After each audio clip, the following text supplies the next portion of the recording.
बहुत समय पहले की बात है। मरुस्थल की रेतों में छिपे एक प्राचीन राज्य में महाराज विक्रमादित्य अपने प्रजा के लिए न्याय और धर्म का दीप जलाते थे। एक दिन अंधेरे बादलों के बीच अचानक आकाश में एक अद्भुत जुगनू सी चमक फैली।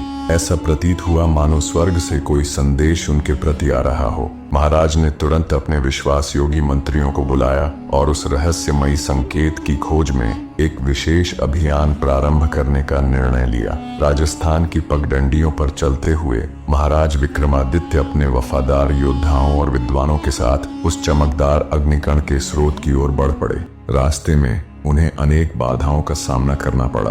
एक ओर तेज रेत के तूफान जो मानो धरती के आंसुओं की तरह हर कदम पर उन्हें रोकना चाहते थे, तो दूसरी ओर गहरी घाटियां जिनमें प्राचीन किंवदंतियां और भूल भुलैया सी कहानियां बसी थीं। इन सब का सामना करते हुए भी विक्रमादित्य का मनोबल अडिग रहा। एक दिन जब सूर्योदय के पहले पहले रेत के विशाल मरुभूमि में हल्की धूप की किरणें फैल रही थीं, महाराज और उनके सहयोगी एक प्राचीन मंदिर के अवशेषों तक पहुंचे।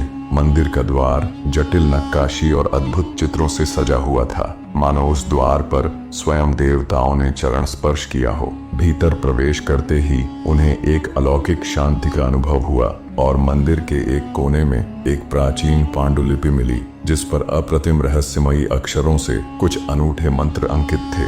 उसी क्षण मानो समय ठहर गया हो और एक दिव्य प्रकाश ने पांडुलिपि को जगमगाना शुरू कर दिया। महाराज विक्रमादित्य ने उस प्रकाश में ध्यान लगाया और अदृश्य शक्तियों का अनुभव किया। उन्हें स्वप्न में देखने को मिला कि कैसे उनके पूर्वजों ने इसी पांडुलिपि के रहस्यों को समेटा था और किस प्रकार इस दिव्य ज्ञान से राज्य में सुख, शांति व समृद्धि आई थी। स्वप्न की आभा से ओतप्रोत होकर महाराज ने समझा कि यह रहस्य केवल बाहरी हथियारों से नहीं, बल्कि आंतरिक ज्ञान, साधना और विश्वास की शक्ति से प्रकट होता है। विक्रमादित्य ने उस पांडुलिपि को राज दरबार में ले जाकर विद्वानों और आचार्यों के साथ मिलकर अध्ययन करना शुरू किया। धीरे धीरे उनके प्रशासन में एक नवीन आध्यात्मिक क्रांति की शुरुआत हुई। उन्होंने न केवल अपने प्रजा को शिक्षा और चरित्र की ओर प्रेरित किया, बल्कि समाज में संतुलन, न्याय और दयालुता की नई मिसाल रची। उनके शासन में रीति रिवाजों के साथ साथ आधुनिकता और विज्ञान का भी संगम देखने को मिला, जिससे राज्य की प्रगति का मार्ग प्रशस्त हुआ।